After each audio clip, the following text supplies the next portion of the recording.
We would now like to begin the ICF2018 Tokyo's Future Identity, Leveraging the Past to Craft the Future, sponsored by the Institute of Urban Strategies, the Mori Memorial Foundation. To begin with, I would like to ask the 6 panelists to come into the room. The chairman of the Institute for Urban Strategies, the Mori Memorial Foundation, and president of Academyhills, Mr. Heizo Takenaka. He is also a professor emeritus of Keio University. Professor at School of Cultural and Creative Studies, Aoyama Gakuin University, Mr. Takeshi.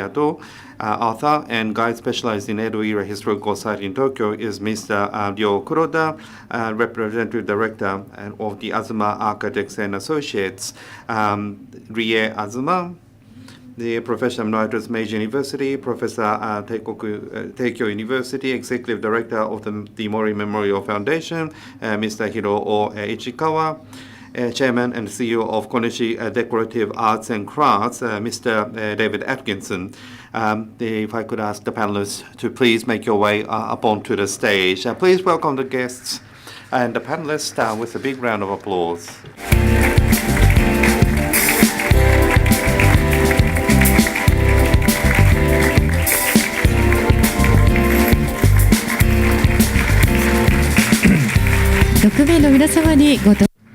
So we now have the 6 panelists on the stage. So to begin with, I would like to ask the moderator for today, the chairman of the Institute for Urban Strategies and Mori Memorial Foundation, Mr. Heizo Takenaka, to make an opening remarks. Mr. Takenaka.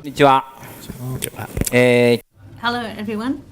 Thank you very much for participating in various sessions from very early in the morning. This session will be focused on Tokyo.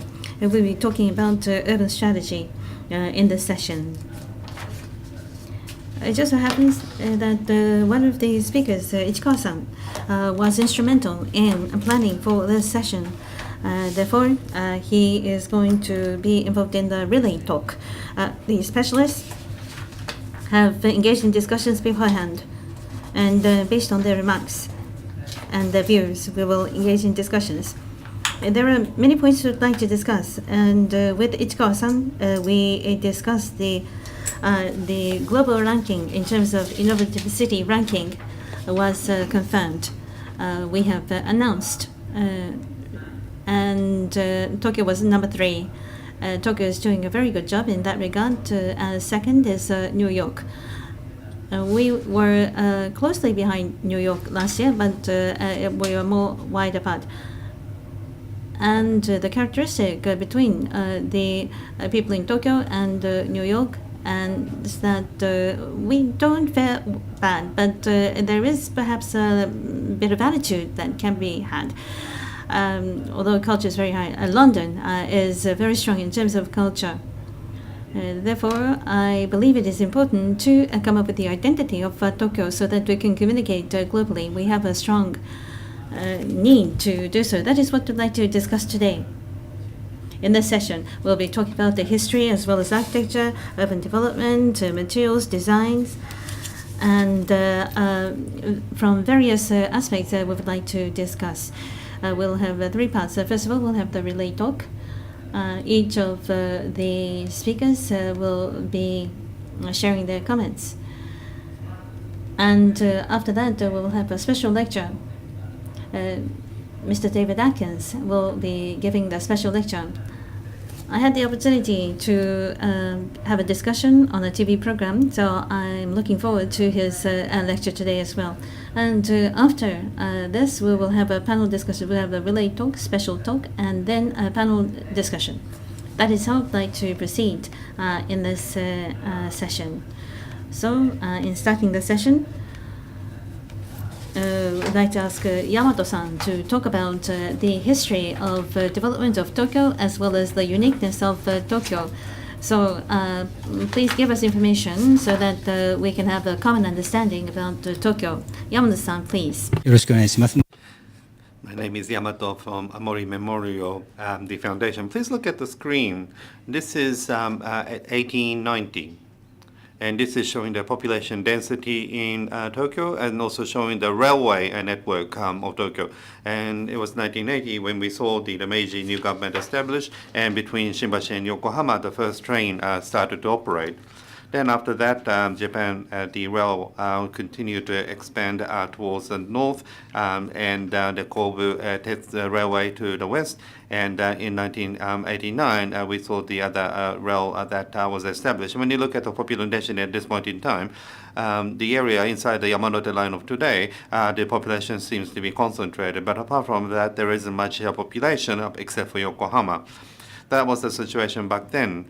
But if we look at the 10 years after, the Sobu rail has extended to Choshu, and the Boso rail has actually extended its line to Oami. And in 1910, the rail started to extend into various directions, and together with that, Choshi, Sakura, Chiba, Omiya, Kawagoe, Kumagaya, Hachioji, Yokosuka, these areas have started to see a concentration of population. Then come 1920, you have Noda and Chichibu. The rail has extended to, Route 1 was also established in 1930. Tokyo and Yokohama started to be joined.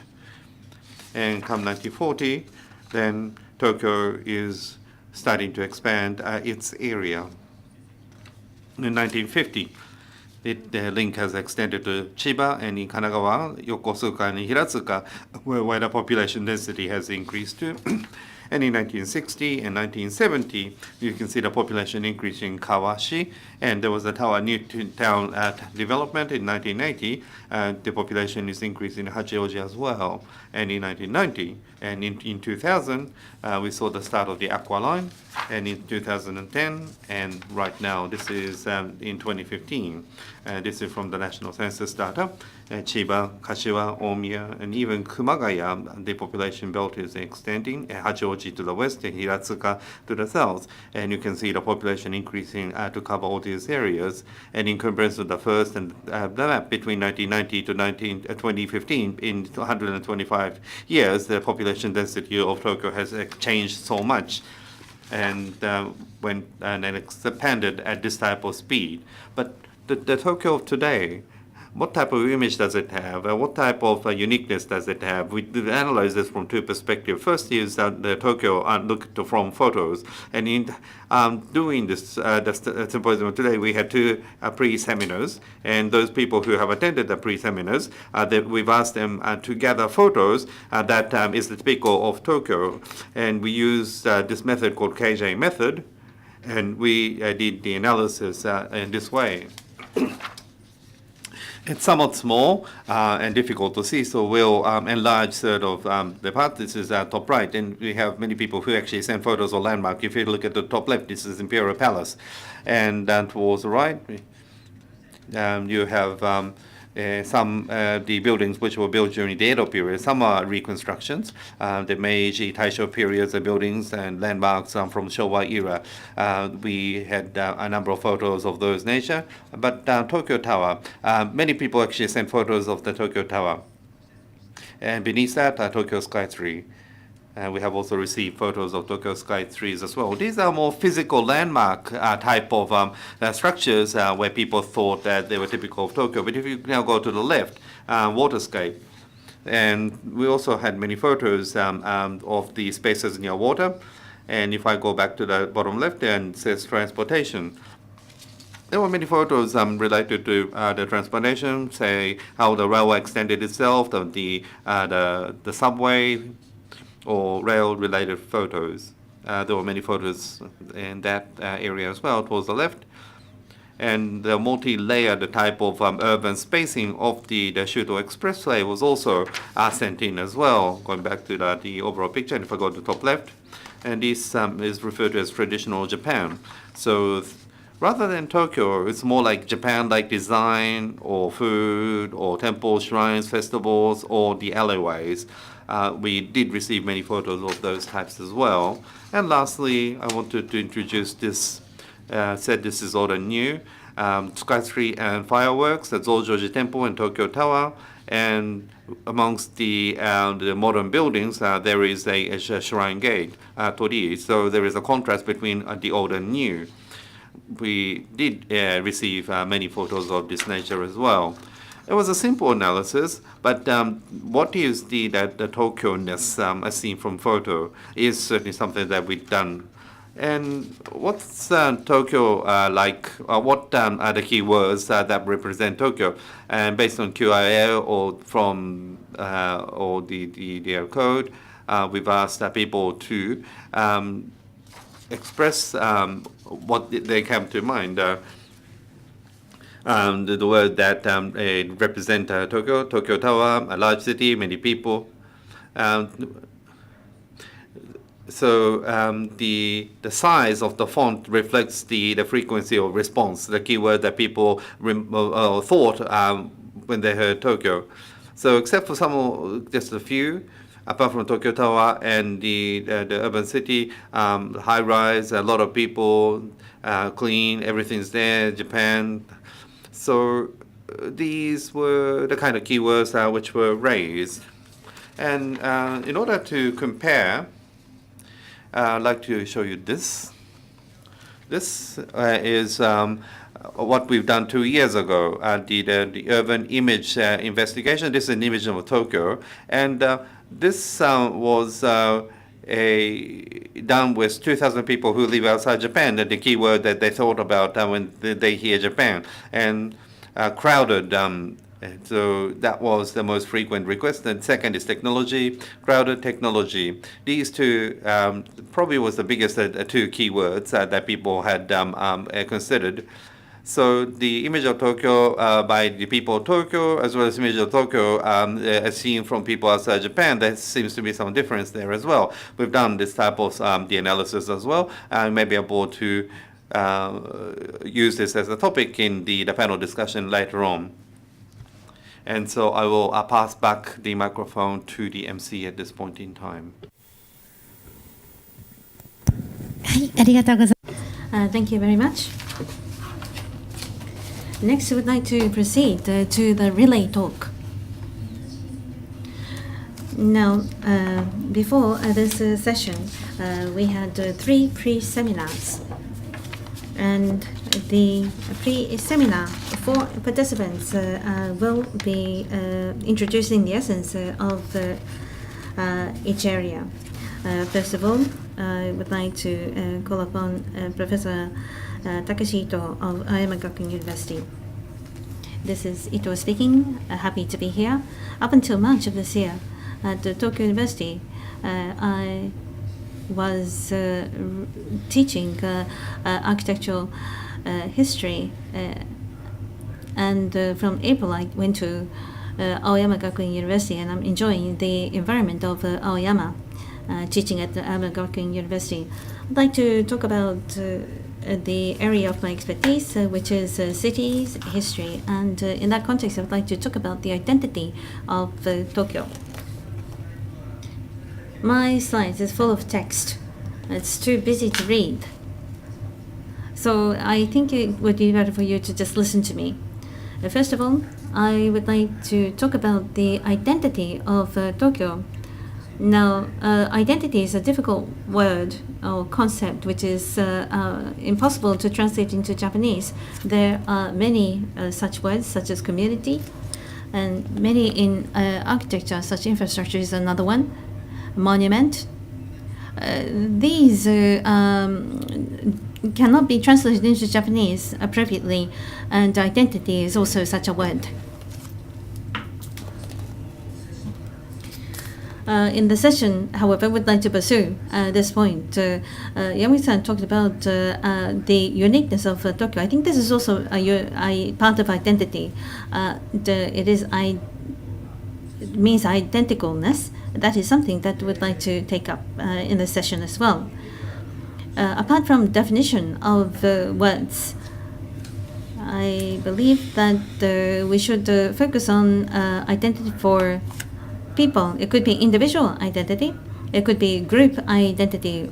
For example, the identity of companies is a good case in point. Furthermore, we can talk about the identity of cities as well.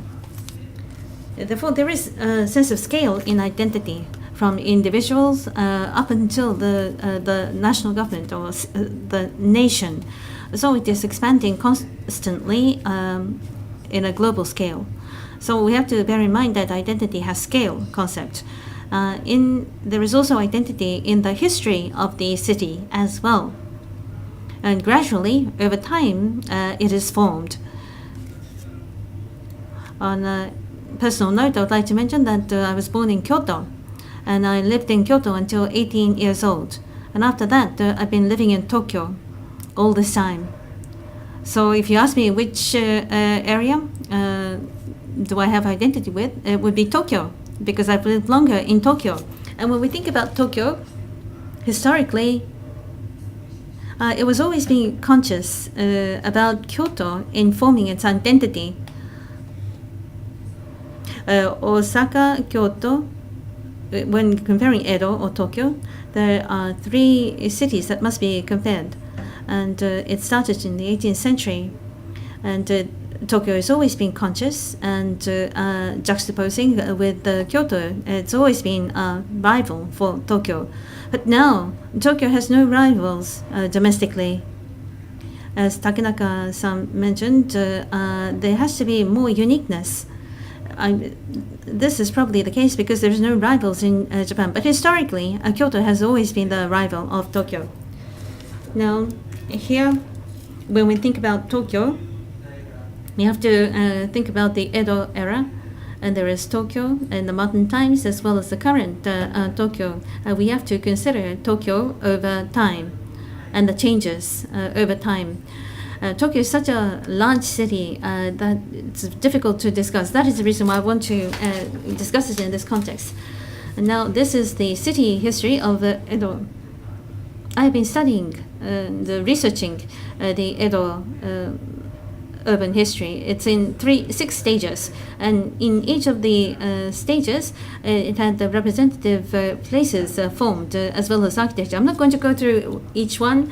It starts with the medieval Edo, and then the castle city was formed.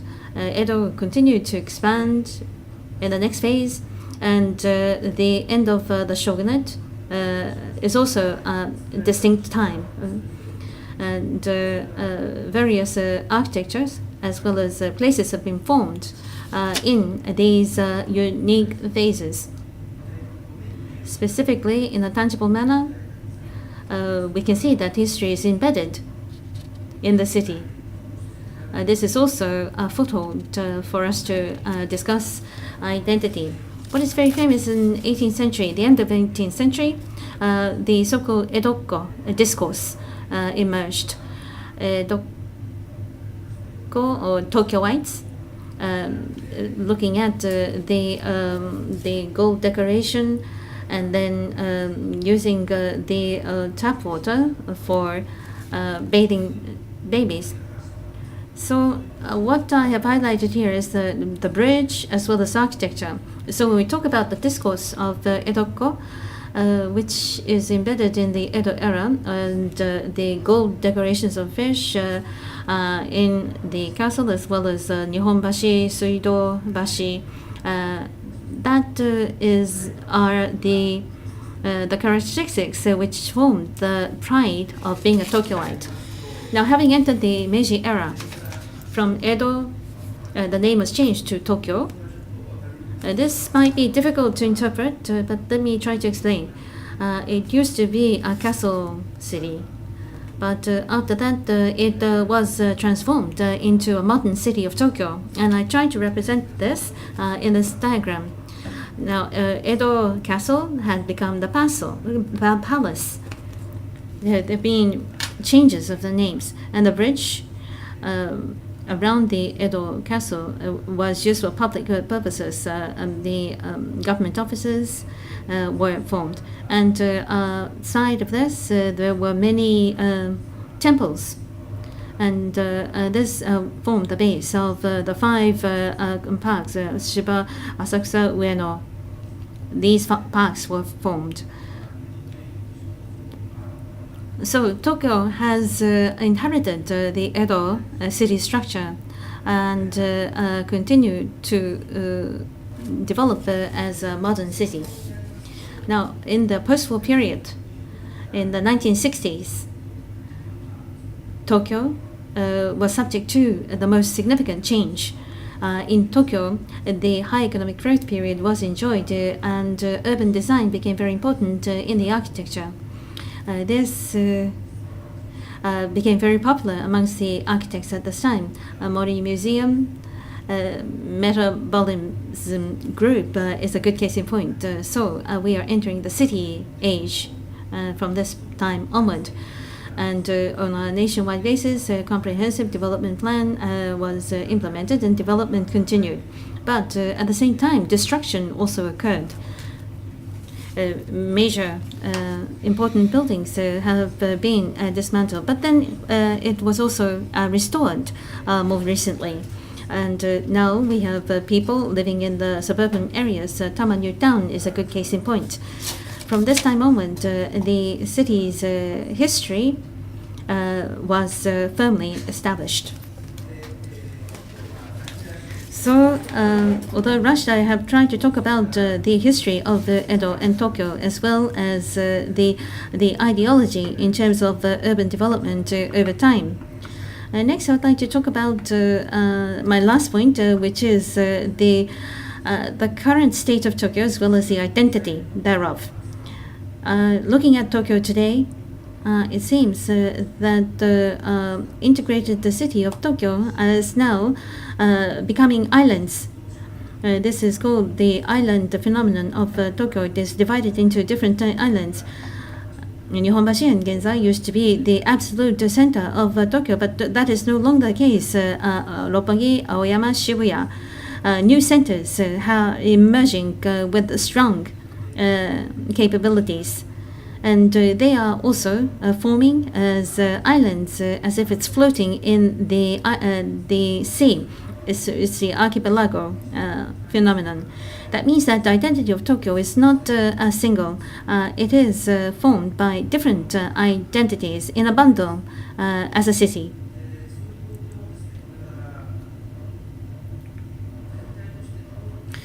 So how can we form Tokyo in the overall context? And that is likely to become the important theme in urban development going forward. The connectivity of these islands may be important. It could be roads, it could be open spaces. I think these are possibilities that can come to the fore. Could be the Tokyo archipelago. How it will be connected, I think that is going to be relevant for Tokyo's identity formation. The method level, Tokyo's identity must be established accordingly. And in that regard, I think that areas, domains, is an important concept to bear in mind. And architecture must be established in a steadfast manner so that it will take root in the city of Tokyo. With that, I would like to conclude my remarks. Thank you. Thank you very much, Professor Ito. Next, I would like to ask Mr. Ryo Kuroda, and he's an author, to give his relay talk. I am an author, and I was also introduced as a guide specialized in the Edo era's historical sites in Tokyo. So strange, the introduction, or maybe somewhat different to other presenters here. And normally, I am looking to find the signs of history they buried in the Tokyo, the stone remains, or the old houses where incident took place. I actually do a guided tour of those areas, and also write books about this type of the guided tours and so forth. Now, the theme today is the identity of Tokyo. And why do we have a session like this? And the image of Tokyo for many people is Tokyo Tower. But when this was completely not the case on a global survey conducted by the Mori Memorial Foundation. Sky 3 was also by Japan. But if you do similar type of the study in Paris, then that's probably Eiffel Tower and the Statue of Liberty in the case of New York, people probably will consider that. But in the case of Tokyo, when you ask the non-Japanese people tend to have this image of it being crowded. So what do we have here in Tokyo? What is Tokyo? And monument, like concrete monument, is not often picked up, like Dr. Ito said. And I think this is an issue. And people of Japan, in that sense, they may think, is there a history to Tokyo? And you kind of look at the modern city here that was created all of a sudden. But if you actually walk around the city of Tokyo, you can actually see a lot of remains of history, since there is 400 years of history in Tokyo since yes, Tokugawa came here. It's actually hidden amongst the high-rises, these signs of history. And that's what I'm trying to communicate through my guided tours. And this is a Google Street View that you see in front of you. And this is Iidabashi. And this is the western the gate of the Iidabashi station, Lambda to the left. And what is it here? And if you look around here, you can see there's a pedestrian path, and you can see a male walking, and you can see a line where he is walking. Despite the fact that it's a pedestrian the path, there is kind of a line. What it is. And if you go to here on the other side of the road, and on the other side of the road too, you can see this line. It's kind of a diagonal line drawn. And what is this? Oh, sorry, no, you saw the reason, and you can see this kind of a stone structure. You may not remember this. This on the western side of the Iidabashi station. Now, this was the outer moat of the Edo period, and there was a Shinome Mon, or the gate, and this is the stone foundation of that. And the line that you saw on the pedestrian walkway was indication of where that the stone foundation of the moat used to lay. Probably people are not aware of this. And if you go to the other side, you can see this type of the stone structure. This is a police box here, but you can see this stone structure here. And underneath here, there is a large stone, and it says Manokami here. And Ushigome Gate. During the start of the Edo period, Tokushima, the clan built this, and you can see signs of that here too. This is just one example. You can actually find the remnants of the Tokyo or castle, the Edo castle, in various areas of Tokyo. Another photo here. What do you think this is? A strange object here. This is in Akihabara. Well, actually, in a place called Iwamoto-cho, close to Akihabara. And it's on the other side of the Itsumibashi Bridge, and on the left-hand side. And this stone is called Moai Stone. What it is that this is a kind of a post to fix the boats. And why do we have this here? On the other side of the building on the left is the Condor River. The Condor River was one of the major the transportation routes of Tokyo, and this was located here in order to fix the ships. But the building was built here, so no one probably know what this was used for.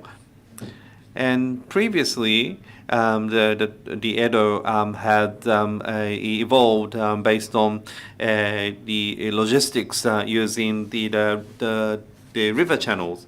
And despite the fact that we have many high-rises,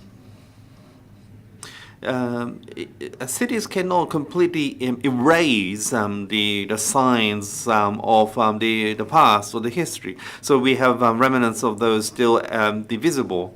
And the accumulation of history from the Edo period has prescribed the Tokyo of today, like the Sobu line that goes through the Irabashi, and you can see water from the train, and that is the moat of the Edo period. And they actually created the train from Yotsuya to Asakusabashi by just reclaiming the land adjacent to the outer moat. And in 1964, there was the Tokyo Olympics. They needed to do high-rise expressway, and they needed to do the work quickly, and so they used this as well.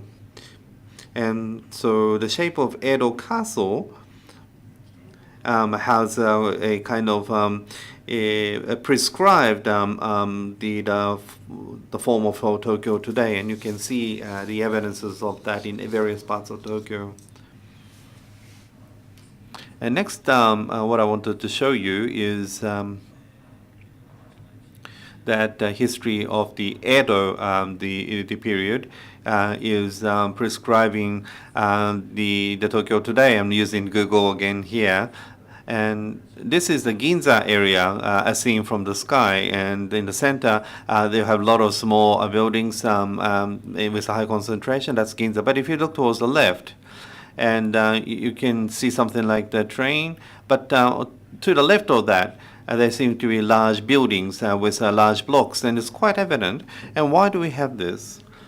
And this area towards the left is where the Edo castle used to sit. And within the Edo castle, there was a large blocks of the warlords, the residences, and those were utilized to build the government buildings and so forth. Ginza was always an area with a lot of the merchants and so forth, and so as a consequence, it looks quite messy in one way. And it looks very different to Marunouchi. Right in the center is the Tokyo Station. To the right is the Kyobashi area, from Ginza to Kyobashi, and then Nihonbashi. This was the merchants area as designated by the Ieyasu Tokugawa. And this area was where the large warlords, the daimyos, used to have their residences. So you can actually see a difference in the land utilization on the left and right side of the train station, the Tokyo station. We probably do not think about the history very much every day, but the Tokyo has kind of succeeded the history of Edo in many ways. And in that respect, Tokyo is a very unique city. It's quite different from the cities of the West and different from the China as well. Unique structure and unique land utilization can be evidenced in Tokyo. I don't know much about the future of cities, but our background so far, how has this city come about? And by knowing that, it will help to think about what type of urban development that we should work on towards the future. And I feel that I am able to provide information that could be of use for such an exercise. And one direction that I can consider for the future is the Edo period, Edo Castle. And I am the advisor to the committee to revive the Edo castle. This is just the image.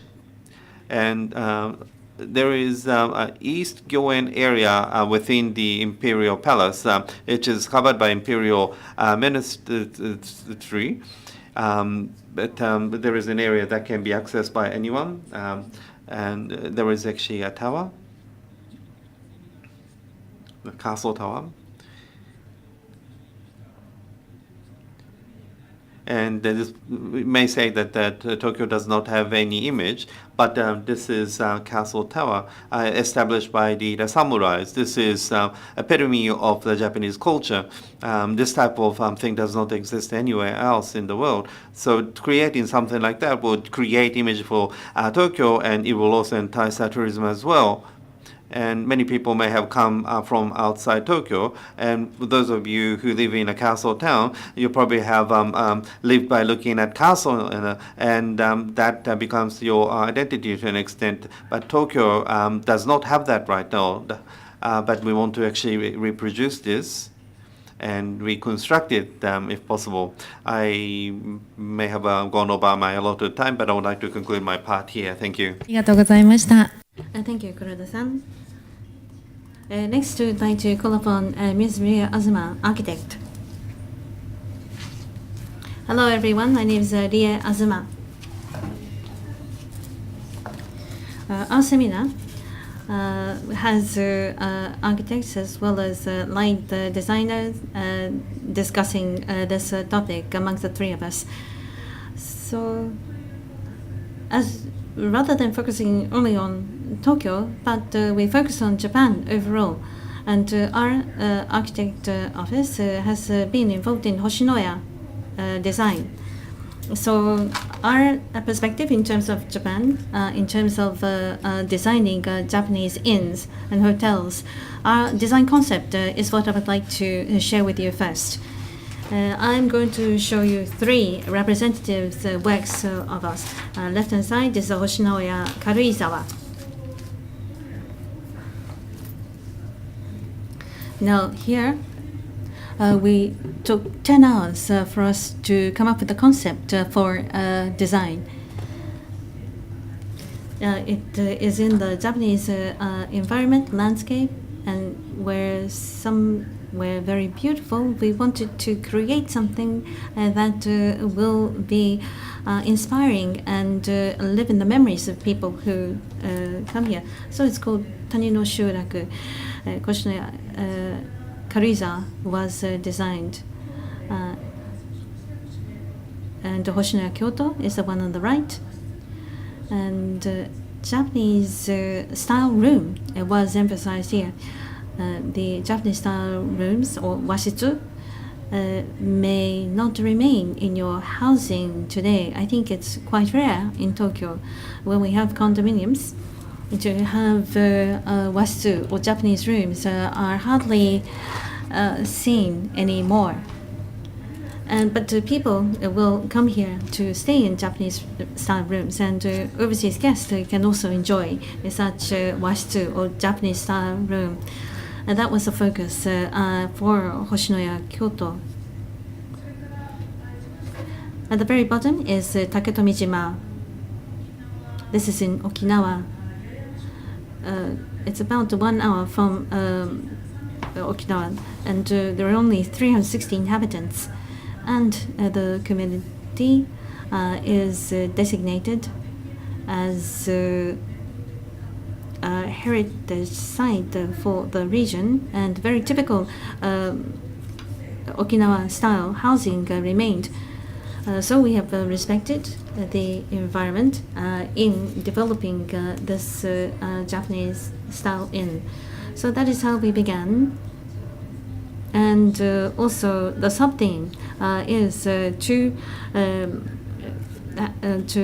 emphasize the material as well as techniques, especially in the area of Kyoto. This is the Fusuma wallpaper. If you go to temples, if you go to Tokyo, this kind of Fusuma is available. But there's only one person who can create this wallpaper. This person is 70 years old at that time.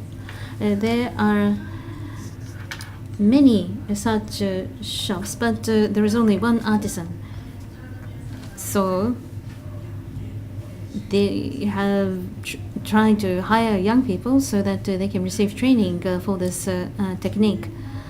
But this is not something can be learned over 1 or 2 years training. It takes lifelong learning to develop this technique. Now we are catching up, and we are able to develop techniques, but it will not be as deep as what we had in the past. Why is this important?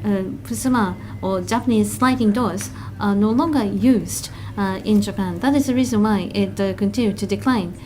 So this type of paper, which is called karakami, is no longer used. Therefore, but we wanted to have this technique remain. However, the lack of use thereof will mean it will become declining. It will be declining. So we have to know this in order to use this further. And on the lower half, you can see the wastu, the Japanese style room in Kyoto. So we try to think of ways for people to relax in such a room. So in our generation, it's become difficult for us to relax in such a room. For overseas people, it's the same. 10 minutes is probably the limit for staying comfortable in such a room. So in the post-war period, we believe that the evolution stopped for Japanese style rooms. So that is the reason why the evolution stopped. But in the Heian era, Murasaki Shikubu's age, tatami mats were placed on the wooden floor. That's how it developed. It developed and continued to evolve over the years. And it is high time that we consider the evolution of tatami once again. This is also the workman's technique that is very important. We have developed sofas which will be comfortable in a wastu room or Japanese style room or room with tatami. So what we are trying to create is not emphasizing having the formality remain, but we wanted to continue to evolve. So form is not that important. Intangible aspects are very important. In the case of inns, experience will be very important, and in order to accommodate this experience, we will add form. So Japanese style, Japanese inn is what we are focused on today. Here, this is a new inn in Otemachi. It's called Hoshinoya Tokyo. When we start this project, we try to identify what is necessary as an accommodation facility. And in Tokyo, there is no Japanese inn. That was the point we identified. We couldn't identify a representative inn. There probably were inns that is family-owned or for students, but there is no famous Japanese inns like they have in Kyoto and other regional areas. And this is a shortcoming. Therefore, we decided that Hoshinoya Tokyo is going to become a full-fledged Japanese inn. So what will be necessary to make this inn into a Japanese inn? Wastu or Japanese style rooms will not suffice. We wanted to propose taking off your shoes to relax. In Otemachi, the most expensive rent area was used to develop this inn. We made this into the hallway, and it was 5 meters was the height to the ceiling, and people are going to have to take off their shoes. Hundreds of people have to do this every day, and therefore you can see that the entrance is very narrow. When someone comes down from their rooms, the shoes will be arranged. And in fact, in the Japanese inns, there were people dedicated to this job, and we will offer this at this inn as well. We want overseas guests to experience this as well, because Japanese style relaxation is very comfortable. We want to give people an opportunity to think about the way Japanese people relax.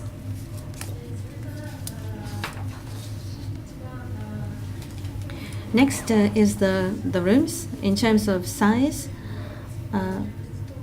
it is similar to the global chain size. The room size is similar, and the substance is also similar. But first and foremost difference is that we have tatami mats on the floor.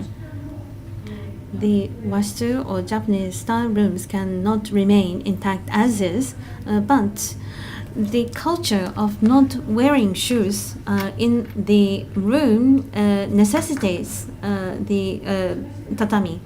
You don't need slippers, you can be barefoot. So tatami is the most comfortable for the Japanese way of life. By sitting on the floor, the eyesight will be lower, and therefore that is how the furniture has been arranged as well. I am conscious that I'm running out of time, but what I want to emphasize is that for example, Tokyo Tower was mentioned. We are not going to create another Tokyo Tower. We will look for shortcomings or what is lacking in terms of Tokyo, so that it can be enhanced to make Tokyo more interesting and make Japan more appealing. That is what we have to think about. And based on this, we will add form. That is our work. Thank you. Thank you very much, Ms. Azuma. Next, I would like to ask the Professor Hiro Ishikawa, a Professor Emeritus of Meiji University. I'm the third person to speak, but what I need to explain at the outset is why we are doing this session today. The theme for today is Tokyo Identity, and subtitle is that Tokyo's future identity leveraging the past to craft the future. Why did we choose on this theme? Some of you that have attended last year, you may remember, which was the future of Tokyo in 2035. And what we envisioned at that point in time was that over the next 15 years and 20 years, the lifestyle is likely to change. And we also thought about the Tokyo with a potential technology change. But the conclusion we reached at that point in time was that what type of the Tokyo will we see? And then the conclusion was sophisticated but something edgy. So it needs to be sophisticated but need to be edgy at the same time. And this was at this one of the themes. What's edgy Tokyo? And Tokyo has evolved quickly. It's become one of the largest metropolis in the world. But the way it started is the Edo period that had continued for 260 years. And on this occasion, we had 3 pre-sessions. One was on Edo, and Mr. Ito and Mr. Kuroda attended. And the second was there was materials and designers basis for Tokyo, and there could be light down there. And we had 3 people attended that pre-session. And Ms. Azuma is here today as someone who attended that the pre-session. And we want to think about what we can do based on those. And what I'm going to introduce to you is about the third session.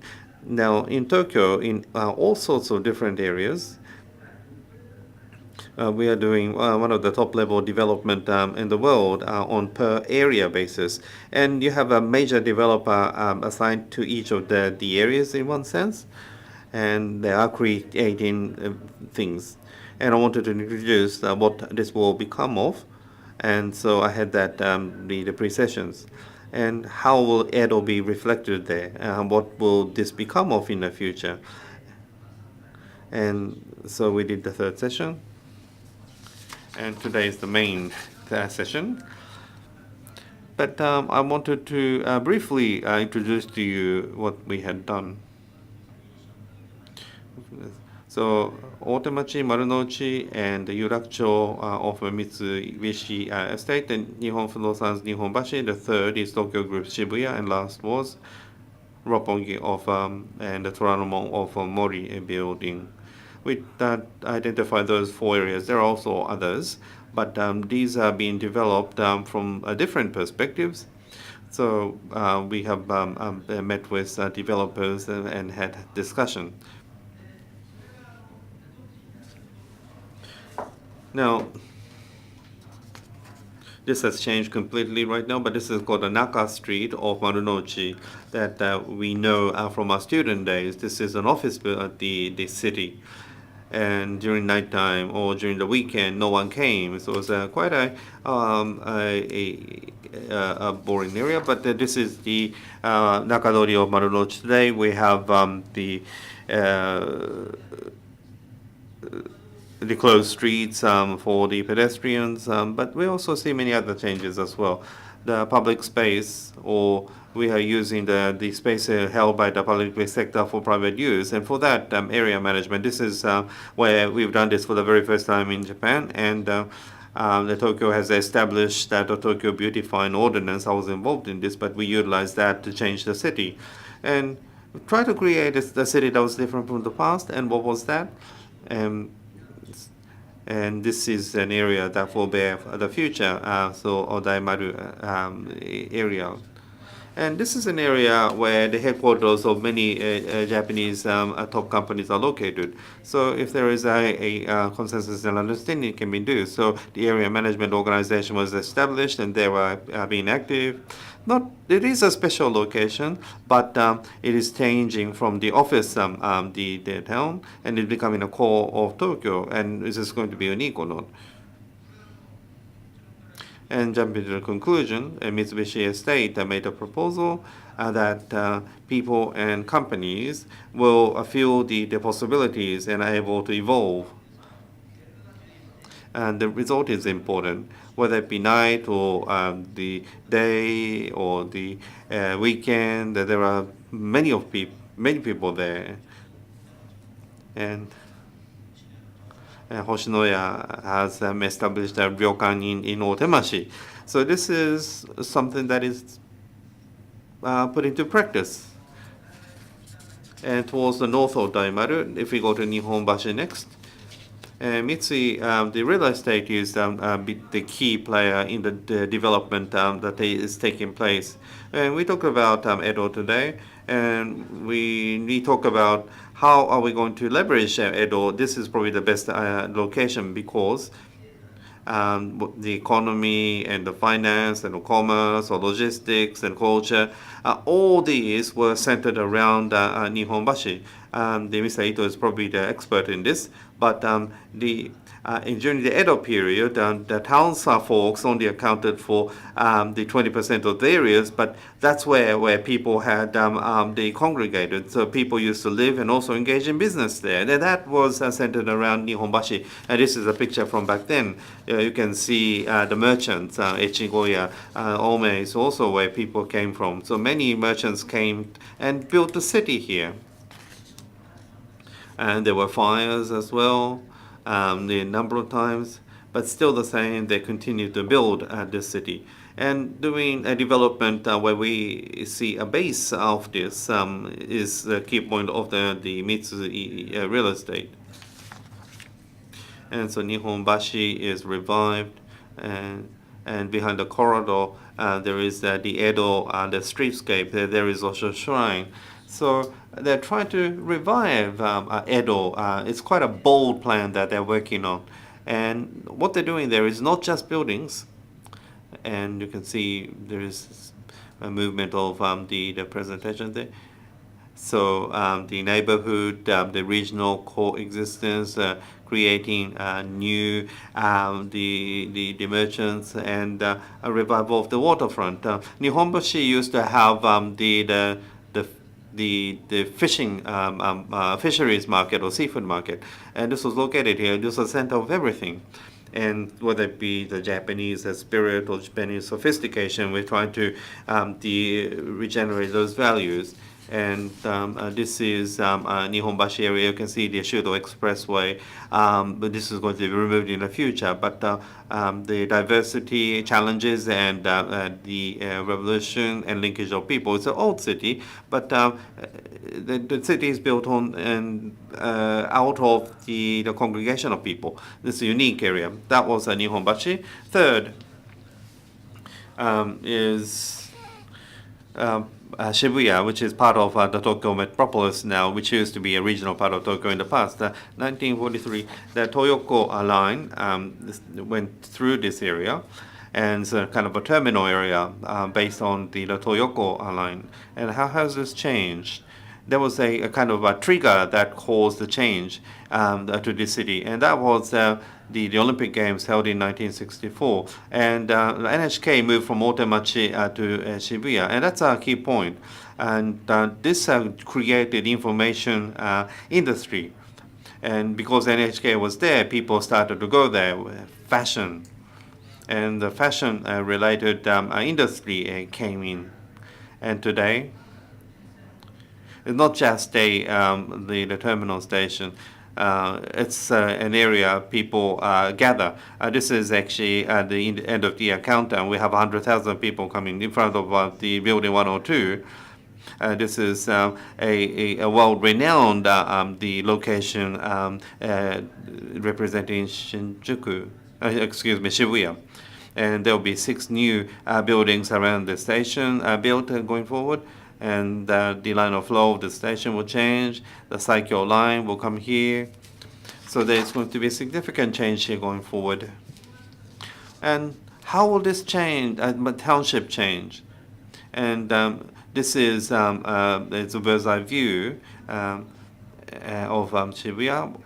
How will this develop? It used to be a local terminal station, but it wants to become a Shibuya of the world. It wants to really extend out, and within 2.5 kilometer radius of Shibuya, you have Daikanyama, you have the Omotesando.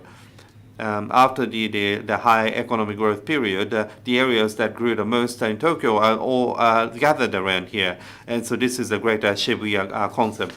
And the last, the fourth, is the Toranomon and Roppongi area. And this is developed by Mori building.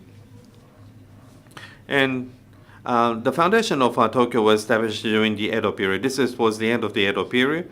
And here there is a township of the samurai housing. And during the Meiji period, a lot of development started to take place. And we're leveraging this to develop the town now. But it's very different from Nihonbashi. It was the townfolk's area. But here is the samurai. They used to have their residences where the house or the blocks were much larger. This is the Meiji period. Various developments started. Roppongi, the Toranomon, and also the Shinbashi area. So we had these areas of development. And the development done by Mori building is the vertical garden city. It extends upwards, but they're also thinking about extending downwards as well. And so creating more green and to make cities clean and affluent. This type of development, what will this become of in the end? In the center is the Toranomon of today. And the west is where we are right now, Roppongi, and from Toranomon, so you have Roppongi, Azabu, and then links up like this. But what is important is what they will end up being. Nihonbashi, Marunouchi, so it links there. And it also exists where the greater Shibuya exists. So if everything goes well, all will link up. Similar thing is also occurring in London. They agree at Olympic Park. And they are working to link up the East London there. So this is how the city expands. And the Professor Ito said that there is islanding, the phenomena, and how will the islands link up? That will be the key point for Tokyo going forward. Tokyo has become a metropolis, but they are going to create something by the city cores joining up. And what that will be, I don't know. There may be hint from the following discussion. Thank you. 市川先生でございました。 Thank you very much, Ichikawa-san. Next, from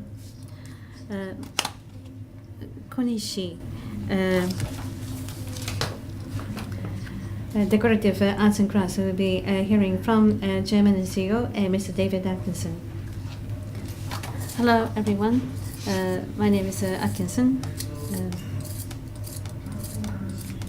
Now, I'd like to talk about tourism. There is excitement in this area. Now, first of all, I would like to talk about the reason why the Japanese government is so much focused on having Japan become a tourism-based nation. These are numbers that I would like to introduce. It's very busy. The first and foremost problem is population decline. We are restoring the temple furnishings, and the problem facing our company is that there is a lack of tourists. And as the CEO of Konishi Decorative, even though the revenue declines, the estimate or quotations will not go down, and there was some critical moments for us in terms of trying to maintain these treasures. And for the working age population from 2015 to 2016, there is going to be a decline of 42.5% in terms of numbers. There will be a decline from 77 million to 44 million, which means that there will be a decline of 32 million or so. And the Japanese working generation, the fifth economy in the UK, there was it's about 32 million. So the 32.11, that's more than the 32 million or 32.6 million. That means that this population will disappear from Japan. So that means that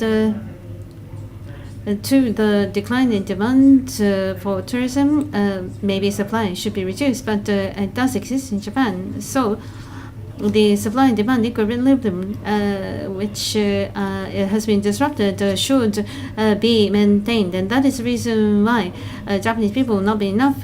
So we want to have more overseas guests coming, so that they will donate more to the Buddhist temples. That is the idea. That is a domestic issue. But here we see that, having said that, the tourism industry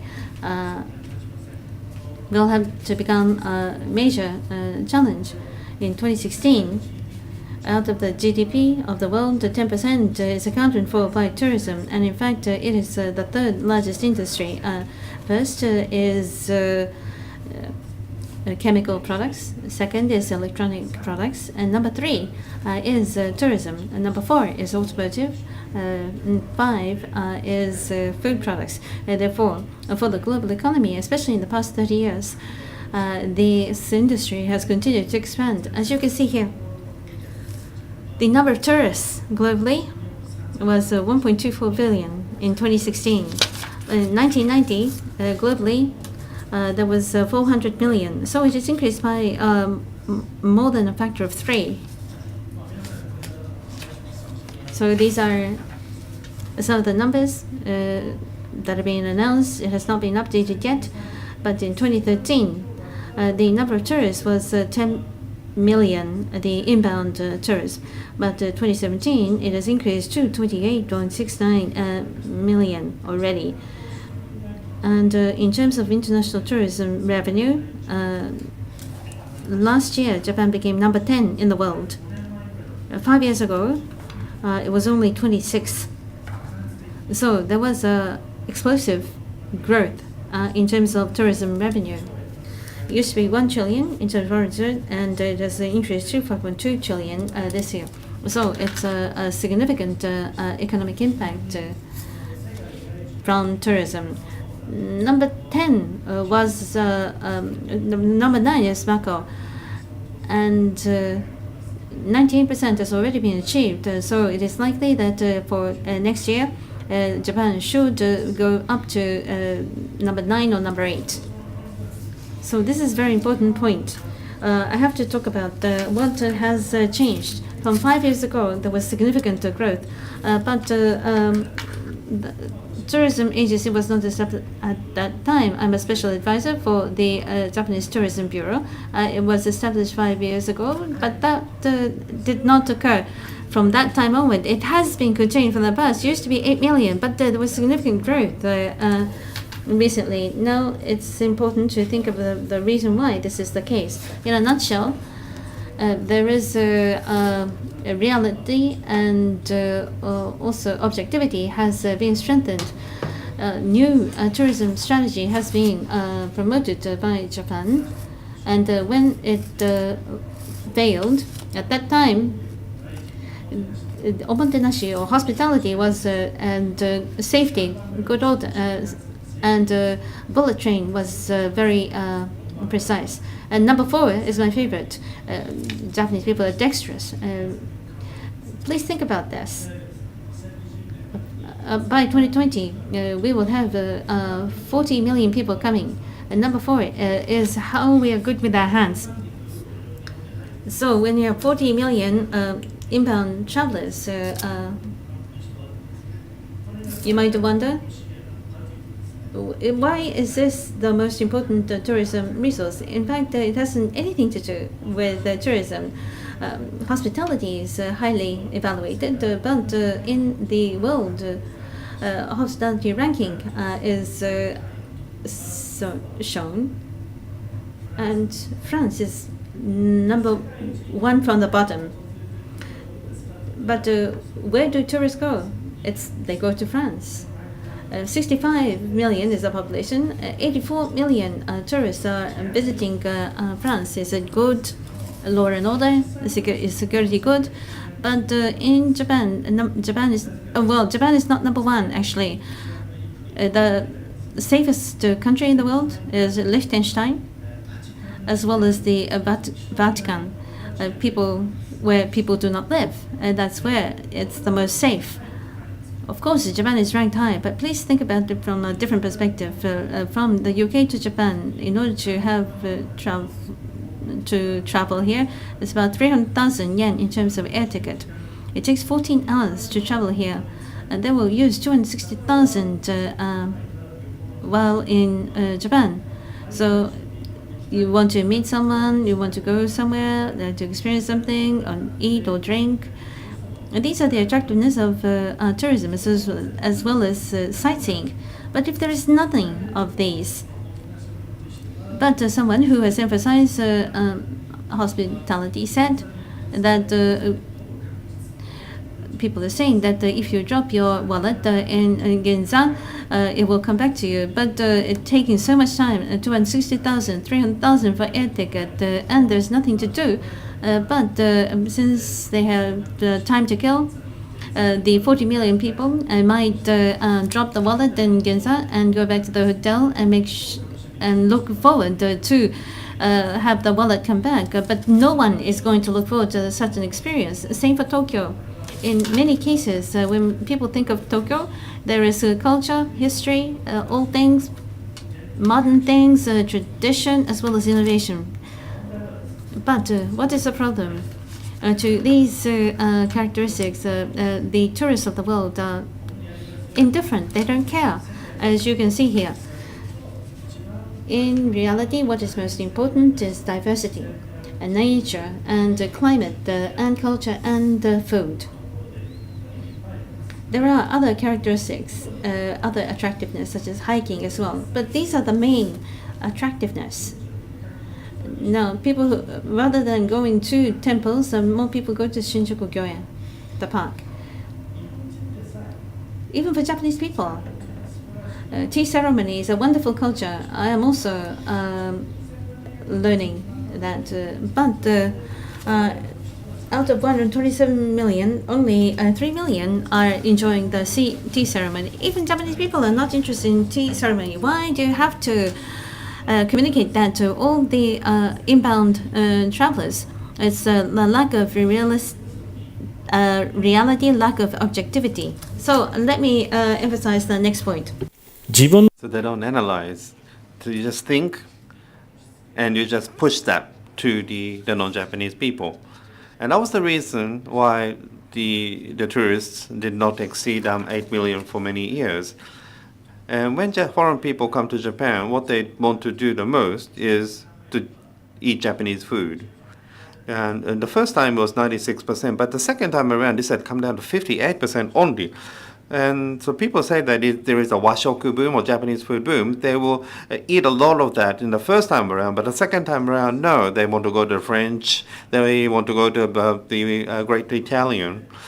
So when they come to Japan, and because no Japanese people came to eat Japanese food, so not just communicating that, but here in Tokyo, you can enjoy a diverse the cuisine, and you need to promote this point.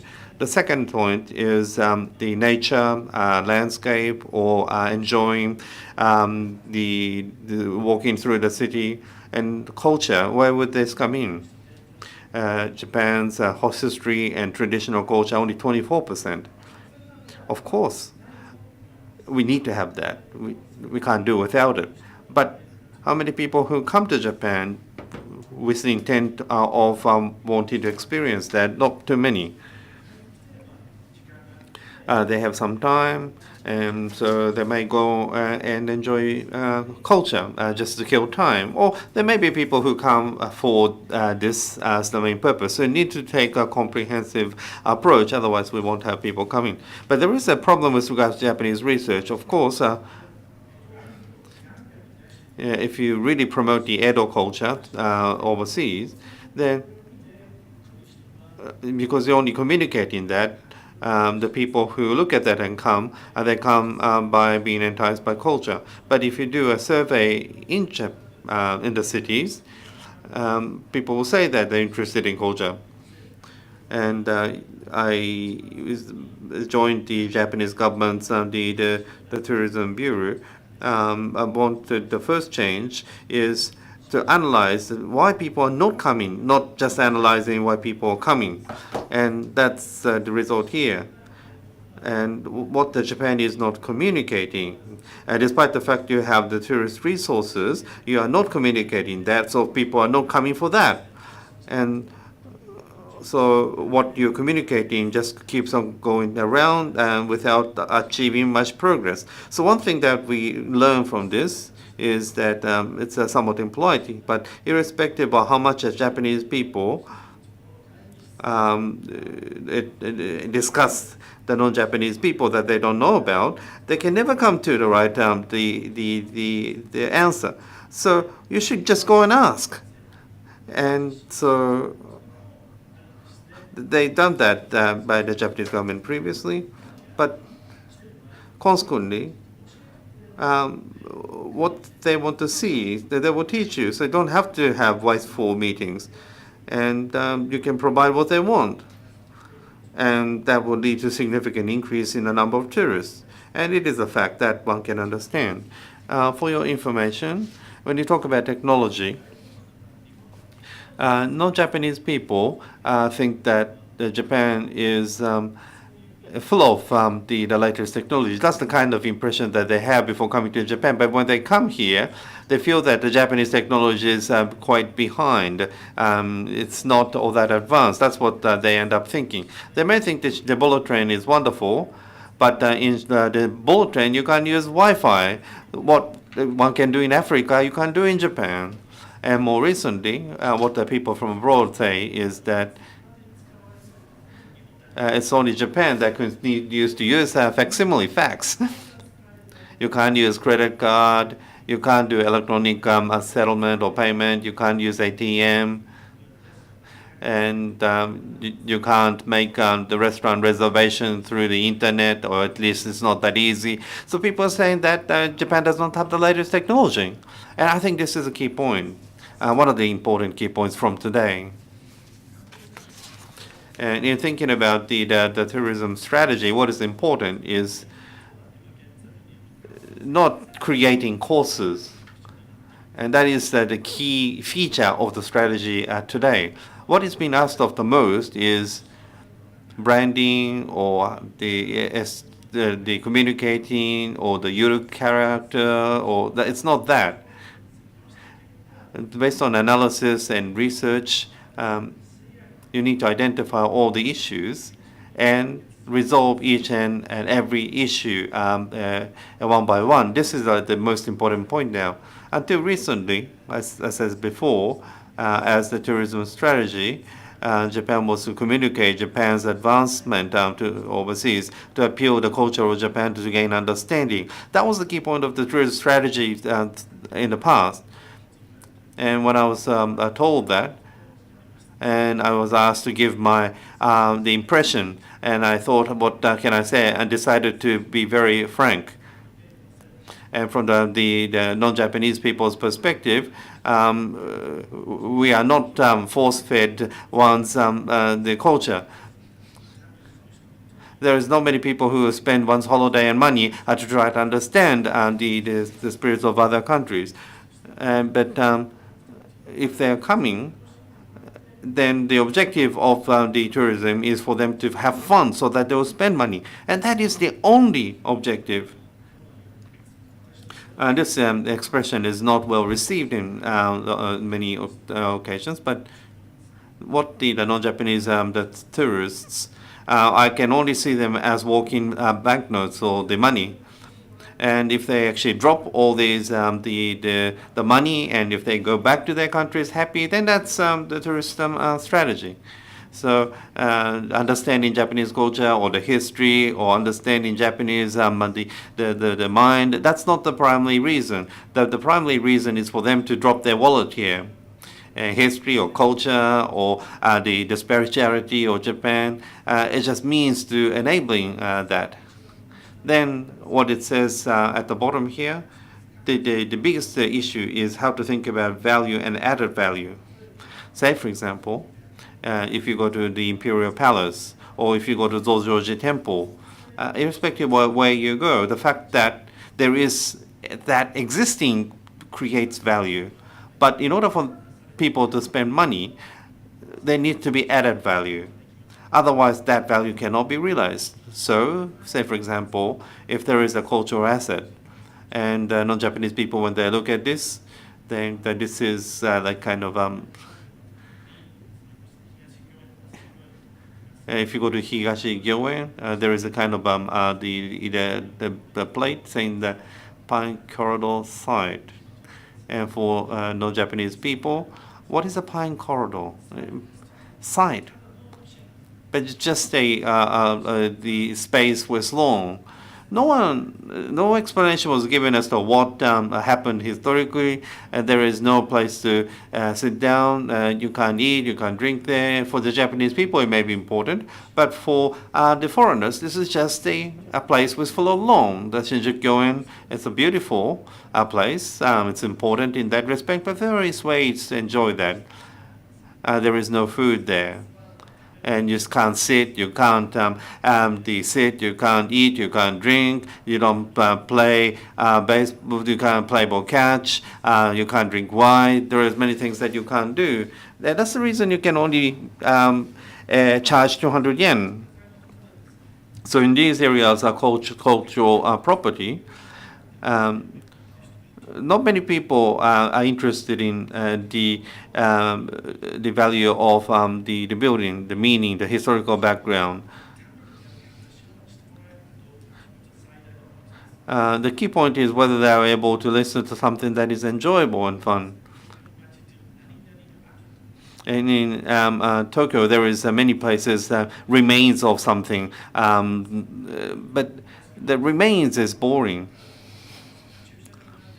It's a car park now, and if you are from overseas and you spend 300,000 yen, 250,000 yen, if you go to Kyoto and you're shown a car park saying this is where something used to be, then it's very difficult, isn't it? And so I go back to the theme today.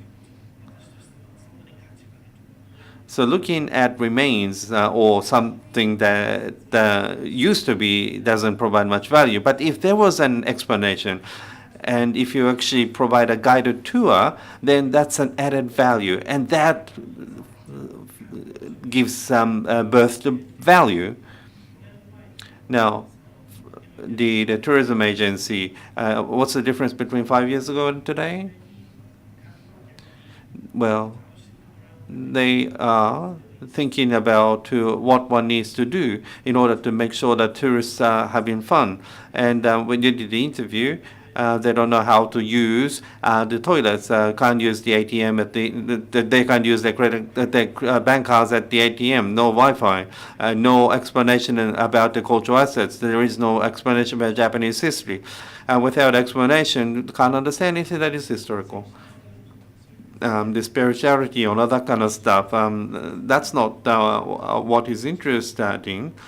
But there are many low-level issues, and we picked one by one, and we dealt with it by one.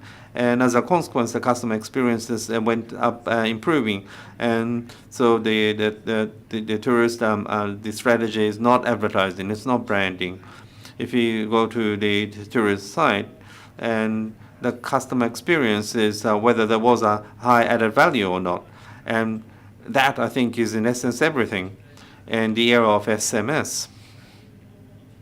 And you don't need to talk about branding.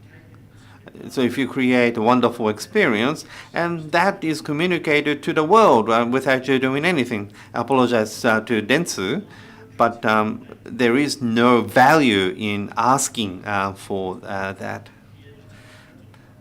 I think that's an opinion. So what is being asked of today is that, is there activity? Is there explanation? Is there places to sit? Is there a cafe? Can one eat? Is there accommodation available for people to live? And for those people who are not resident, if there are facilities prepared or not. And I think this is the most important point now, in my view. And I am a special the advisor to the Nijojo Castle in Kyoto. And by doing these little by little, last year,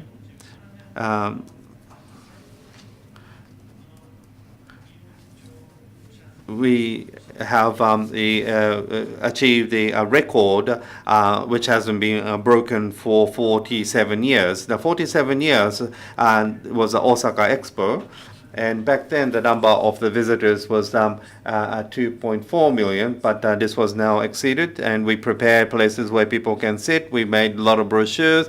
We have created information explanation boards everywhere during the summertime.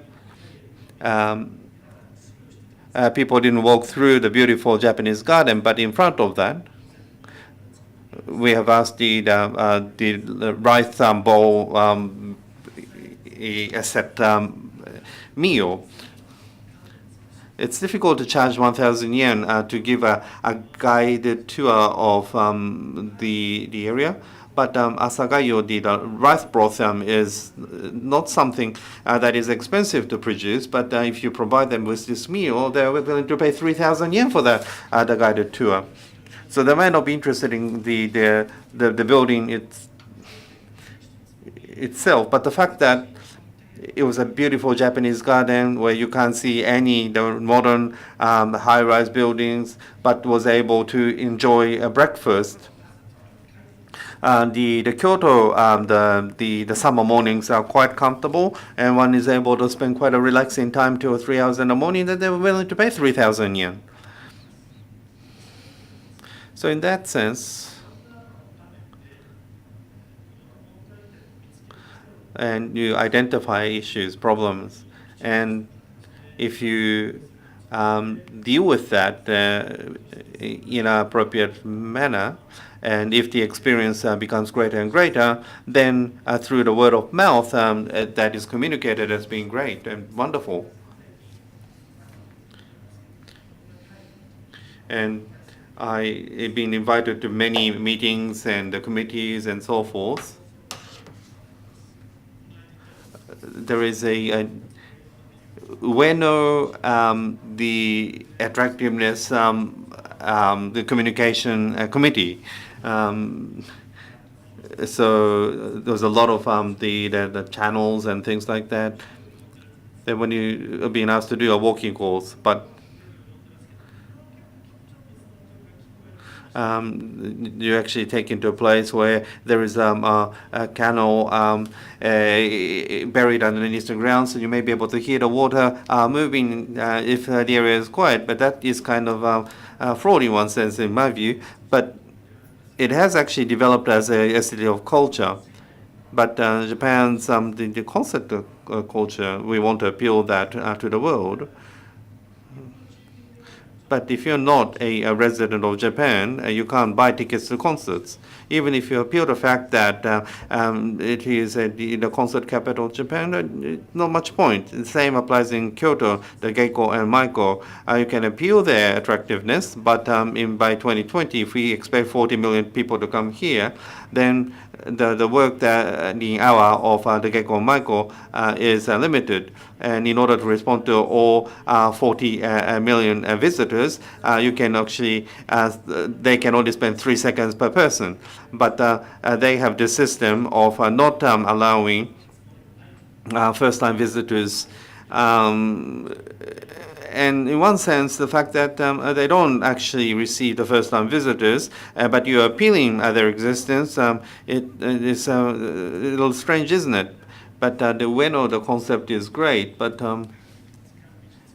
if you go to Ueno, you have the museums and art galleries. But can you communicate what is good about that? Is a multilingual the explanation? No. If you go to the museum or art gallery, and when you look at these pieces, your brain becomes very tired.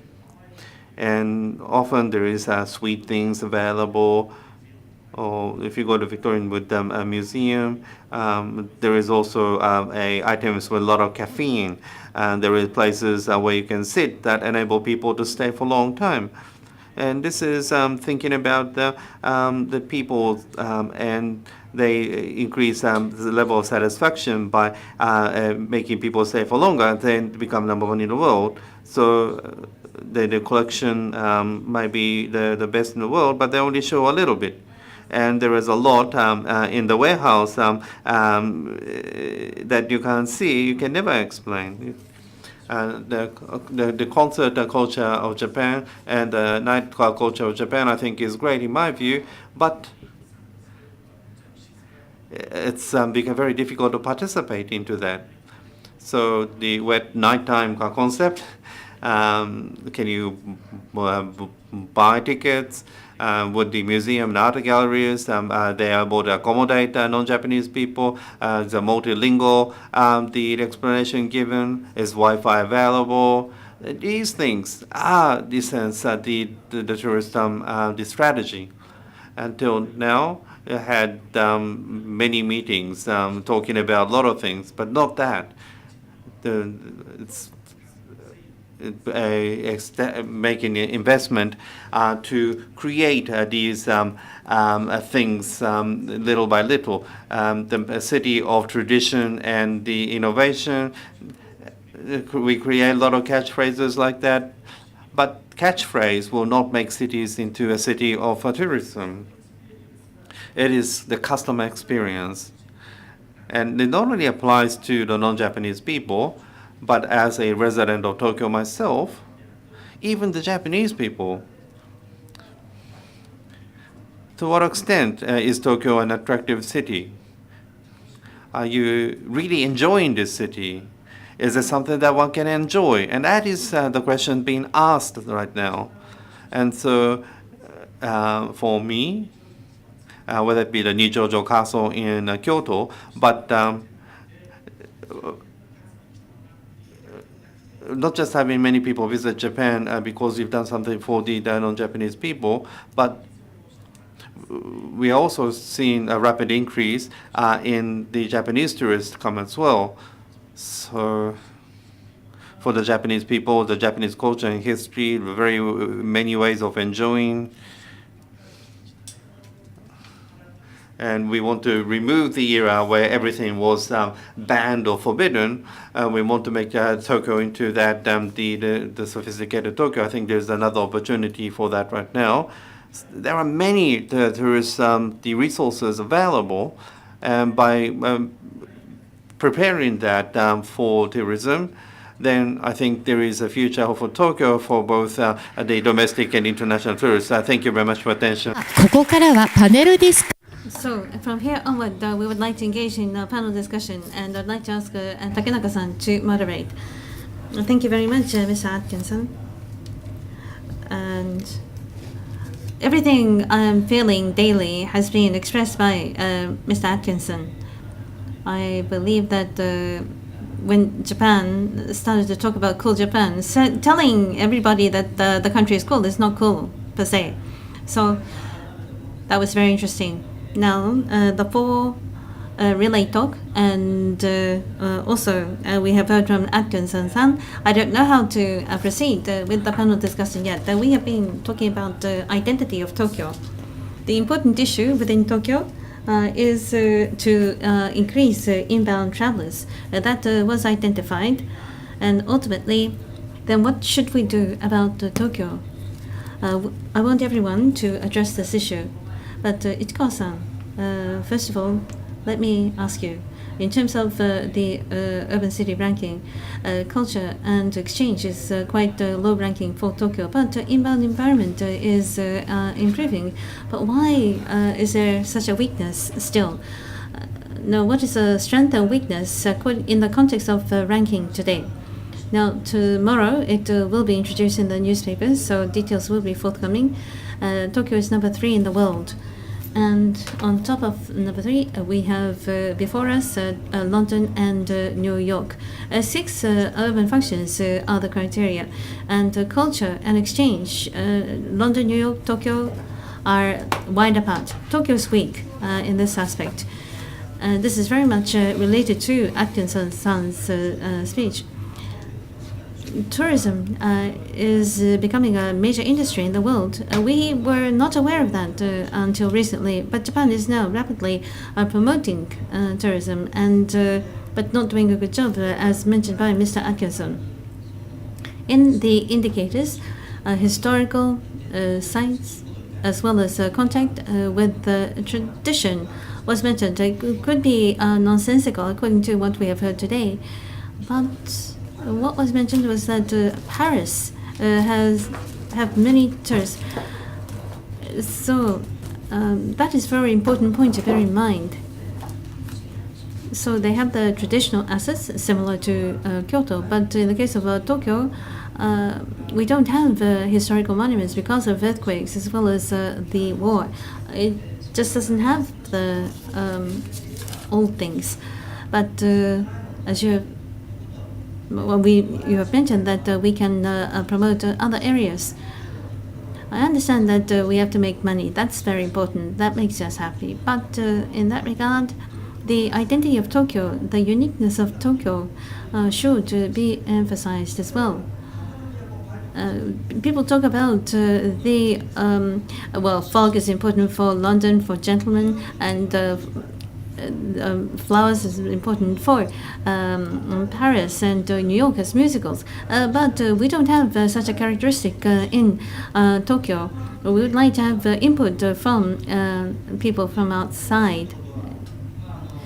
What you have mentioned, I don't have a rebuttal numbers, but I would say that many of these assets are held by the public sector. That is the reason why there are so many prohibitions. Now, overseas, they are outsourcing to private sector companies and making everything open. It can be resolved, but it will take time. So in the meantime, how can we strengthen Tokyo? That is what we should be discussing. Ichikawa-san, you have mentioned something very important.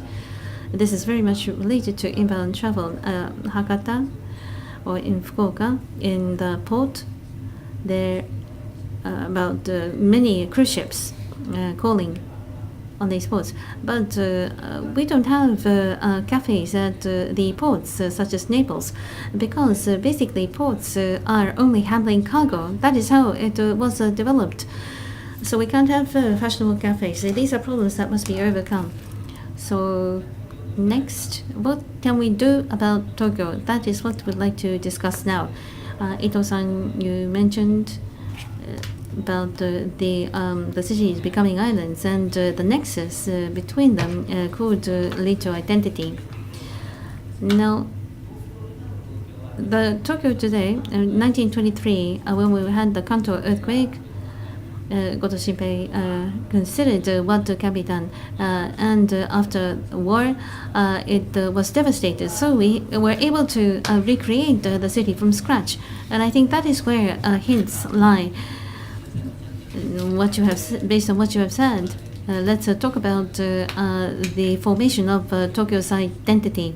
So this is a very difficult topic to address. But I would say that cities are archipelagos and just like islands, and it is a repetitive process. Kyoto is a good case in point. There was Heiankyo, a very old city was established, and it was divided into two in the Middle times. And it was like an island in Heiankyo. And Muromachi Dori, there was a street that linked the two. And in Kyoto, it was the lifeline, becoming the core road of Kyoto. But in the case of Tokyo, Nihonbashi and Ginza, we have that street, but beyond that, we don't have such access road. And we have names of roads, but it is lacking unique characteristics. So Tokyo is now forming islands, so this is a good opportunity for us. In the beginning, we only had the Edo Castle. That was also an island. We started there and we continued to expand, and now we are seeing emergence of different islands in Tokyo. So by connecting these islands, I believe that a new identity can be formed. It's never been tried, and it will be unique globally as well. A very unique identity can be formed. So we need the ideas to connect the archipelago or the islands. I don't have the answer yet. I think we should think about what should be the connectivity and for the 21st century. Since Tokyo has revived itself on several occasions, it can be done, but it can't be done in Kyoto. Thank you. My Chinese friends say often that you have Shinjuku, Shibuya, Ginza. It's very interesting when they come to Tokyo. And I think it does link to what you have just pointed out. And Kuroda-san, you said that history is hidden everywhere. I'm from regional part of Japan, and finding something that is hidden is fun. And something that is a little disappointing is that the names of Tokyo, if you use the former names of the areas in Tokyo, and I think there is a story there, though non-Japanese people may find it difficult to understand, but if you are able to read the story there, it might be very interesting. And in Kanda, there used to be a place called Hatagocho, where there were many the inns from the Nikko, the route. And there was a Kotenmacho next to that, and there was a Bakurocho next to that, and that was where people raised horses. So if you had something like that that still remained, you can understand that the linkage. And where I live right now is called Techizambori in the past, but that type of name is no longer used. So something like that. And providing explanation using Wi-Fi that will give more depth. The Japanese people often don't know these things, and if we don't know, we can't have the non-Japanese people understand this. So, Mr. Kuroda, what do you think we need to do in order to raise that identity? Like Takenaka-san said, the names of the region, and in the central part of area, you can actually see that. But people are not interested, so they don't actually notice it. It's on display everywhere.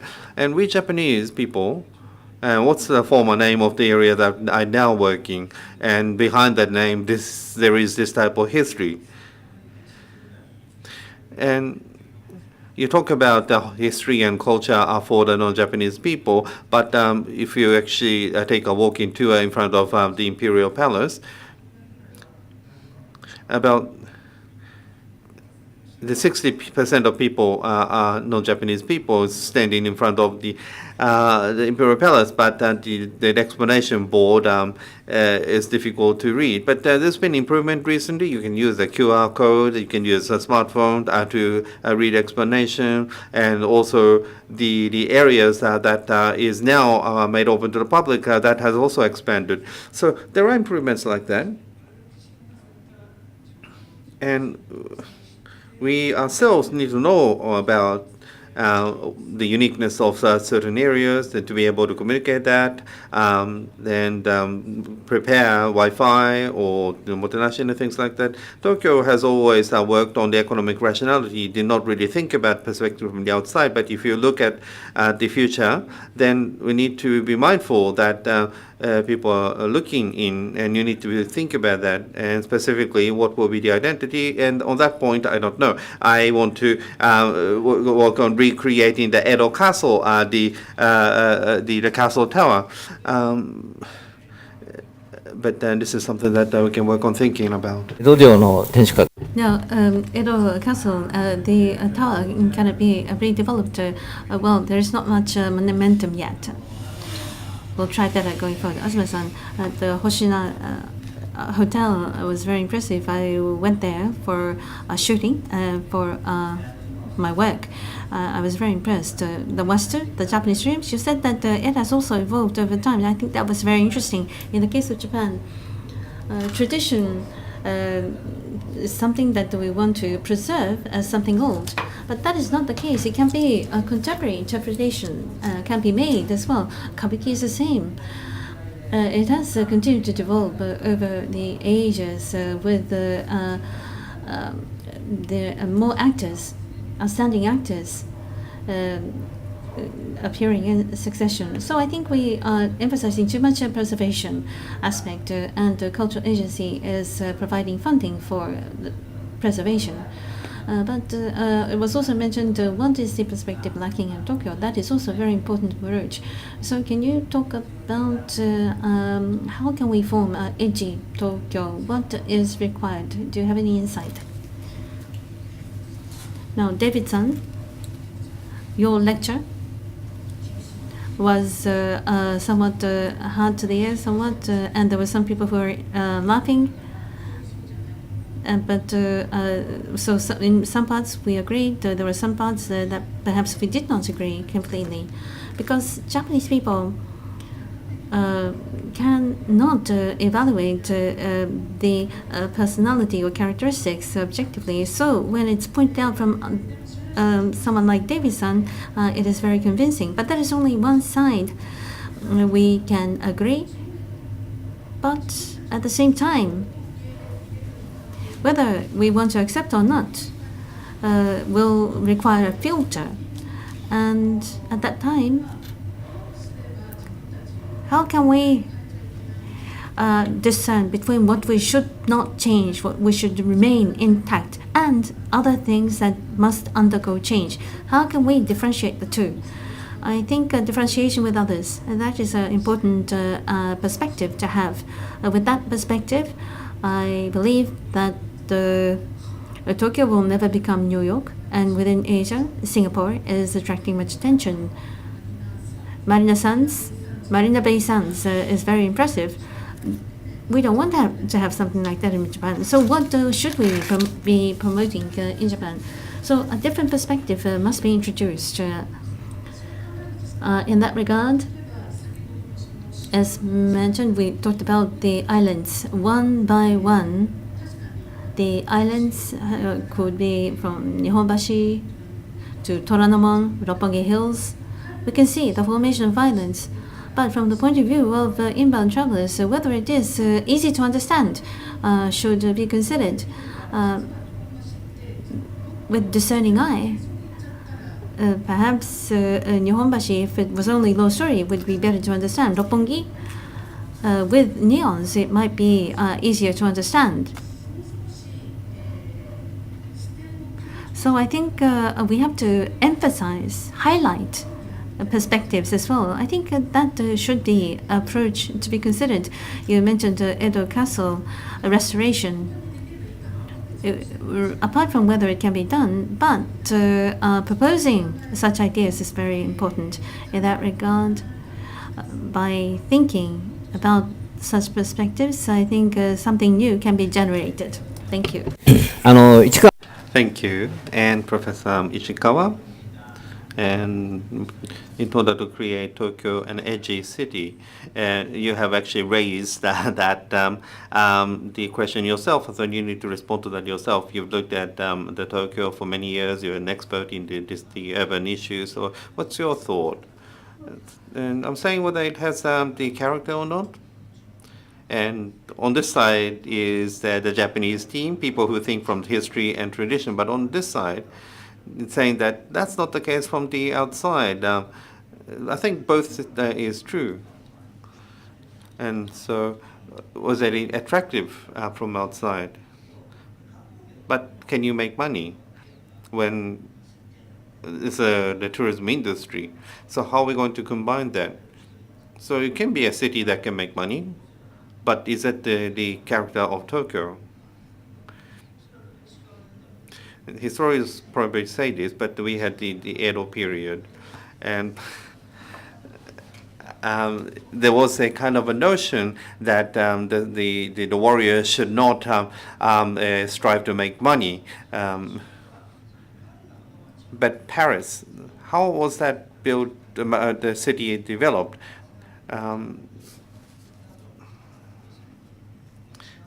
There was two objectives back in 1853. They wanted to improve the safety, and they wanted to actually improve sanitation. That has become the Paris of today.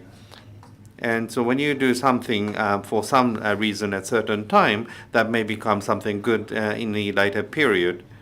And we are seeing 2 million more tourists coming to Tokyo every year. And where are they going? Are they shopping? Are they eating? Are they going to see something? But while they stay in Tokyo, what are they doing? And so we're trying to look for the history, we're trying to regenerate, but it might be interesting to receive hints from people from outside the Japan. I don't have the conclusion as to whether this is edgy or not. I don't have a conclusion at this point in time. So we may be able to raise this theme again next year. So, Mr. Atkinson, you have given us a very good advice, especially in the area of tourism as well. And I want everyone to think about this. If we were to create one poster, Eiffel Tower, as well as the River Seine, is very representative. In New York, there is the Statue of Liberty. It was a celebration of its independence, and also expressing the values of freedom. And the Great Wall of China, historical greatness can be conveyed. So there is stories in these cities. But what will represent Tokyo today? If it's just one poster to be created, what would you emphasize? What would you highlight? In order to make Tokyo edgy, what's your view? What's your take? In a nutshell, no one's going to be viewing posters, so it doesn't matter. Well, what about the website then? Now, having listened to everyone, I thought that in the case of New York, 87 to 89, I was living there at that time. Broadway, was it popular? As you might know, no one went because it was very dangerous in that district. But nowadays, because of the mayor's policy, it was cleaned up in terms of security. Law and order was restored. And now it has become a very popular place to visit. When I was living in London, it didn't look like the city today. It has continued to improve, and now we have the state of London. The Big Ben exists in London, but just because Big Ben is there, that is not the attraction. What about people going to Paris? They don't go there just because of the Eiffel Tower. It could be representative, iconic, but that's not the only objective of visiting these cities. So what can be representative? Well, it's better to have an icon. That's very important. But it doesn't mean that all countries will have this. That is not the reality. In the case of Paris, I would say that the French tourism strategy is very important. So it's the regional areas are popular in France. So 1, 2, 3, and Paris is not included, but it is receiving most number of tourism. But they're not just going to Paris; they're going to regional areas of France. So what is outstanding? Nothing exists. But in the case of France, there is wine, there are beaches, there's skiing, there are different attractiveness, and that is the reason why it has improved Paris as well. Same for London, the theatre district of the West End has become very attractive because a ticket booth was created. If you go there, it would be Roppongi's Hills in the case of Tokyo. There is a shop there, and if you go there, all the tickets for the London attraction will be made available for all the theatres for the time slots and vacancies. And also tickets can be issued there. And if it can also be returned and money can be paid back. So we are going back to domestic as well. In the case of overseas tourists, they have unique perspectives, but they don't want to be forced to enjoy things. When in Rome, do as Romans do. But that is a misconception of the Japanese people. It's something for the person going there to feel, and it's not for the hospitality side to think, because if you have to act like Romans, you don't want to go to Rome. That's the point to be made. So what we want to do here, and overseas guests have come here on their own initiative. Therefore, we should not force anything to them. I'm talking about Kyoto. I'm living there now. In the case of Kyoto, it's almost virtual. There are many temples. Even without the air raids, it is as if it has been destroyed by raids. Now, in the New Year season, I go there, and there is no festive ornaments. They have a history of 300 years, but they haven't protected anything of their culture and history. But they continue to say that wonderful cultures exist in Kyoto, but not for that person. That person is not showing it. This identity, in the absence of identity, it will be a problem, because when tourists come from overseas, you have to be able to answer. I think it will be a good side effect. But I would argue that in terms of explaining the city as well as explaining cultural assets, when they try to do so, they say, we don't know. That's the answer of Japanese people. Japanese people typically don't know things that they should know. As you have rightly mentioned, in terms of washitsu, the Japanese tataimans, Japanese people have forgotten, and sometimes they are asked questions by overseas guests coming, and I hope this will lead to rediscovery. So I would, before talking about the Tokyo's identity, what is the identity of Japanese people? Do you have the identity as a Japanese person? That is the question that I have in my mind. So what about the people in the audience? How would you respond to that? That's a very provocative discussion. And whether it be the members of the panelists, I'm sure members of the floor, there are many things that you want to say and hear about, but we only have 4 or 5 minutes left. We'd like to receive 2 short questions from the floor. It's a great opportunity. If you want to make a short question, we should be able to receive 1 or 2 questions. What do you think?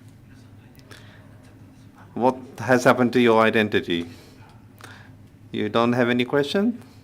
Yes, there seems to be 1 question there.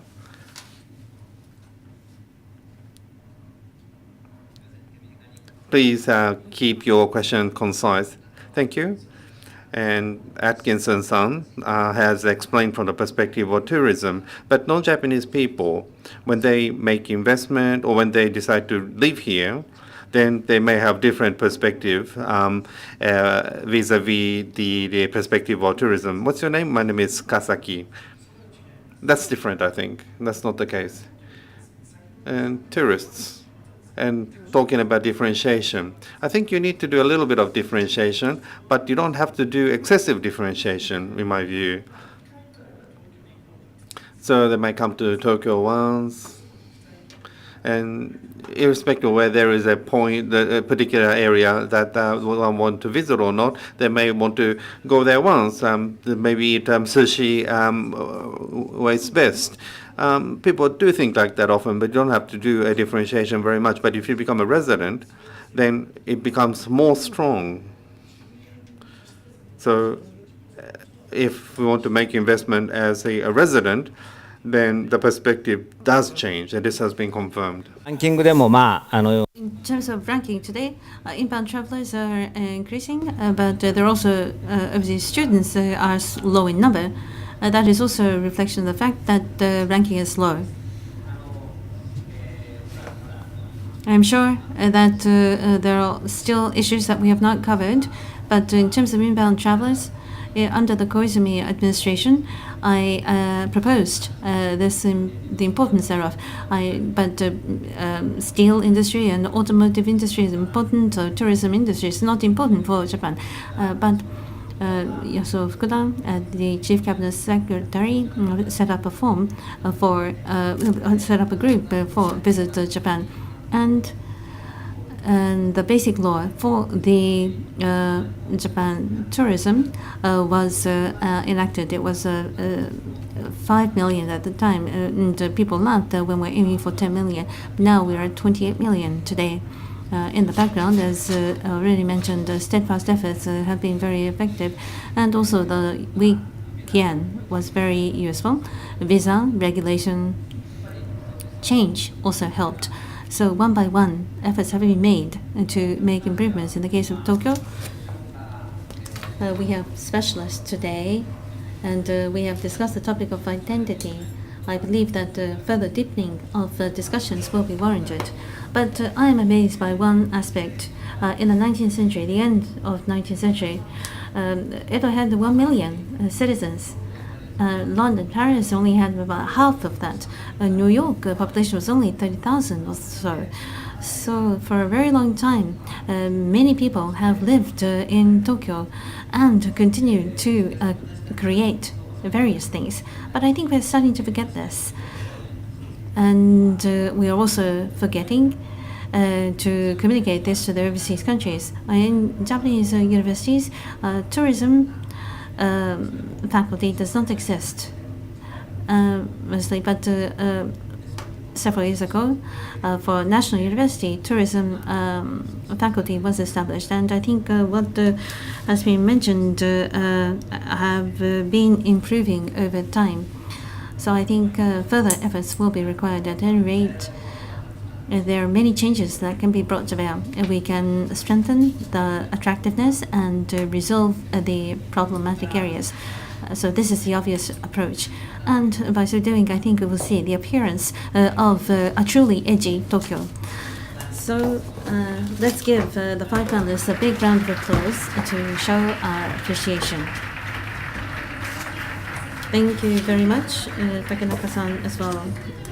Let's give a big round of applause to all the panelists, as well as the moderator. So you're kindly requested to proceed. Thank you very much for your attendance. With this, we would like to bring the Urban Strategy Session to a close. And Tokyo identity was discussed, leveraging the past and to craft the future.